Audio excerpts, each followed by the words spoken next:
मित्रों, मेरा नाम जतिन दिवेचा है और मैं महाराष्ट्र का रहने वाला हूँ। आज जो मैं आपको किस्सा बताने जा रहा हूँ वो मेरे पिताजी के साथ घटित हुआ। उस समय मेरे पिताजी नगर परिषद अचलपुर में नौकरी पर थे।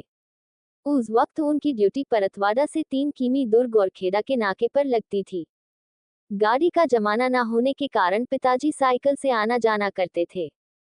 रात बेरात की ड्यूटी हुआ करती थी। हमारा घर भी गोरखेड़ा में होने के कारण एक रात पिताजी 1 बजे नाके के लिए निकले। संतरे के बगीचों की ठंडक थी।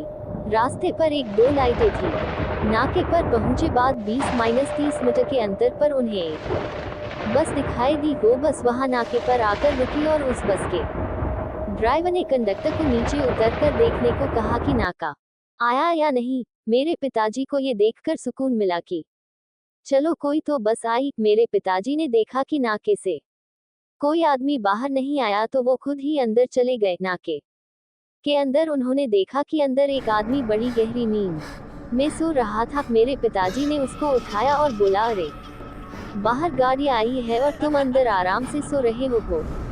आदमी एक बार तो चौंक कर बोला कि मैंने तो कोई आवाज नहीं सुनाई दी। फिर भी वो मेरे पिताजी के कहने पर बाहर आया तो बाहर कोई बस नहीं थी। मेरे पिताजी तो बुरी तरीके से घबरा गए कि बस एकदम से कैसे गायब हो गई। वो नाके वाला आदमी जानता था कि मेरे पिताजी ने जो देखा वो छलावा। नाके वाले ने सोच के कहा कि गांव वालों से इसके बारे में पूछ लेना, वो सब कुछ तुम्हें बता देंगे। अगले दिन सुबह मेरे पिताजी ने एक गांव वाले किसान से पूछा, कल रात 1 बजे मुझे सवारियों से भरी एक बस दिखाई दी और थोड़ी देर बाद वो गायब हो गई। तो उस गांव वाले ने बताया कि आज से 5 साल पहले इसी नाके पर एक बस दुर्घटना हुई थी जिसमें ड्राइवर कंडक्टर समेत 20-30 यात्री मारे गए। तब से अब तक कई लोगों को उस बस समेत ड्राइवर कंडक्टर का छलावा नजर आता है। मेरे पिताजी ये सुनकर काफी घबरा गए। उसके बाद उन्हें वो बस कभी नजर नहीं आई, लेकिन वो आज भी इस किस्से के बारे में हमको बताते हैं तो हमें बहुत भय महसूस होता है।